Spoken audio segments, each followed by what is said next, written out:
你是否问过自己这样的一个问题：退休后我会在哪一个国家过着一个怎样的生活？我是一个传统的退休者吗？还是一个活跃的退休者呢？像我这些游子就会不断的思考，老年的生活会变成何种模样。嘿，大家好，我是小云。荷兰的退休年龄又上升了。根据中央统计局 CBS 的预测，到2039年，国家的退休年龄为68岁。那荷兰还是不是退休的理想国呢？根据人资管理机构美世定期公布的养老金指数评比，最新一期2022年全球养老体系得分最高的国家是冰岛，而荷兰就排在冰岛的后面，排名全球第2。这是不是意味着荷兰就是退休的理想国呢？荷兰国家的养老体系在充足性和可持续性上都拿下了高分，这意味着当地人不太需要担心养老金破产的状况。荷兰的养老体系和其他的欧盟国家都没有太大的差异，一样是由国家养老金、职业养老金、个人养老金3大支柱构成。荷兰国家养老金的目标不是让国民过得富裕，而是比较像社会安全网，提供低限度的生存所需，所以从第一支柱所得到的养老金金额都不会太高。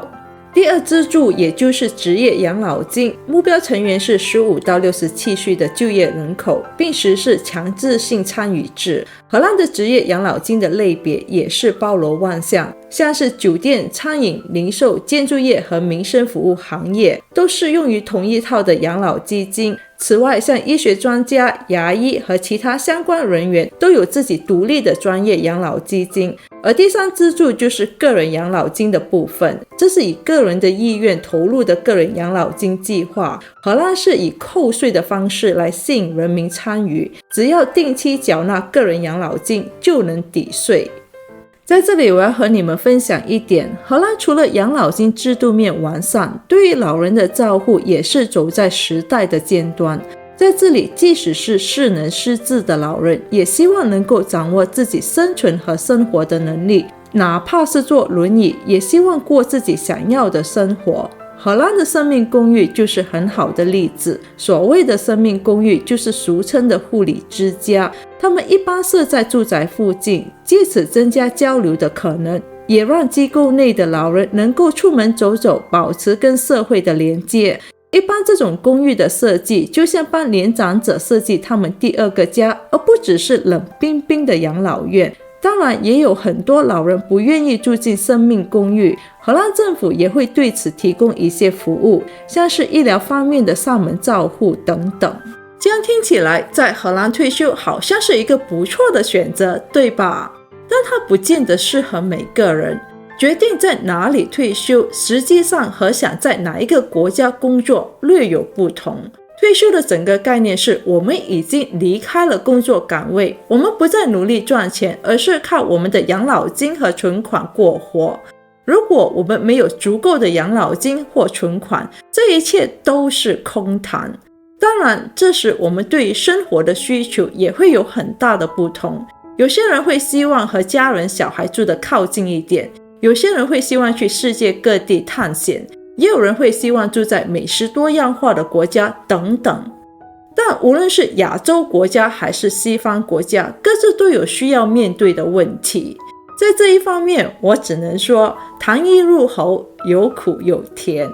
像我是住在荷兰的外籍人士，我关心的是，如果有一天我决定离开荷兰了，那我在这里累积的养老金该怎么办呢？对于这个问题，我和相关的养老金机构还有专业人士查询过，他们都告诉我，通常我们都可以在退休前将我们的养老金计划转移到国外，或是在退休后再领取养老金，这都可以。如果你有这个想法，你首先要做的是，在你离开荷兰前，一定要联系相关的养老金机构，和他们查询相关的经费还有税务的问题。这一些都需要自己去核实，经常就会有人离开荷兰后就失去了在这里累积的养老金权益记录，所以管理好自己的养老基金是非常非常重要的，这也是自己该负起的责任哦。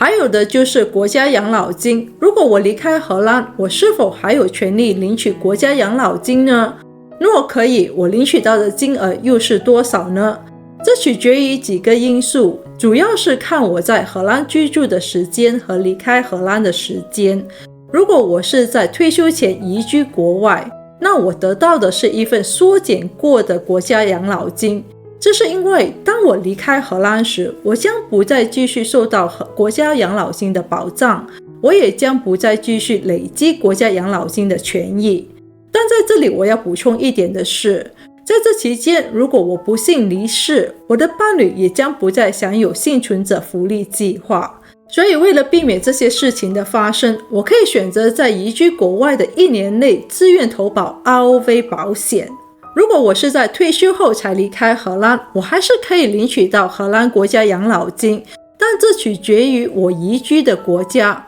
如果你想知道你的目标国家是否会影响到你在这里累积的国家养老金，你可以在 SVB 这个网站查询相关的资料，我会把今天所有的连接都写在资讯栏里。最后我要补充一个观点，荷兰的养老体系至今之所以能如此顺利，是因为我们常年习惯奉行社会福利制度，人民配合高税收和高福利制，在课重税的同时，政府提供了失业津贴、育儿津贴、学费、医疗费用等补助，当然也包括了养老金。但这个模式也不是没有缺点，有评论认为高税率和庞大的政府支出会导致投资者和企业望之却步，也会阻碍整体经济的成长。我们先撇除宏观经济上的担忧，至少在可预见的短期未来，荷兰的养老金体制是相当稳固，我们仍不需烦恼我们退休生活的问题。